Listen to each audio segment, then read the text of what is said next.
ALS Entertainment presents Phagua ढाढा बनबै छै उआ पूरी बनबै छै सादा राजा होली है भाई होली है डीजे लाल बाबू जय मां कत्यानी रिकॉर्डिंग स्टूडियो मानसी एक कन्या सिंगिंग बाय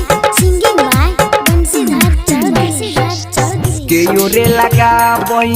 रंगबा या बिरिया के यो गाबै छै जोगीरा गे सखिया के हमर बला मह बनलै बय मनमा होली के कारण संग में खेल वही गे सखिया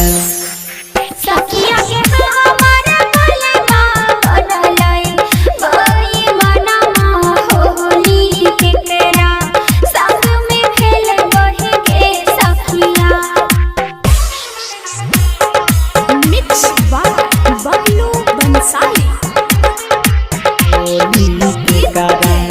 संग में खेल वही गे सखिया ससुरा में रहै देवरा दुलरुआ से हो बनल कठोरा बागे सखिया के सैया हमर बनलै बय मनमा होली के कारण संग में खेल वही गे सखिया सखिया के हमारा बलमा बनलै नीरे दहिया होली के केरा संग में खेल बही के सखिया होली के कारण संग में खेल वही गे सखिया डीजे लाल बाबू खेल वही गे सखिया फगुआ के दिन में बहै छै हमारा अखिया से झरा झरा लोरा बागे सखिया के सोनू सुधीर अभी छैन दाना होली के कारण संग में खेल वही गे सखिया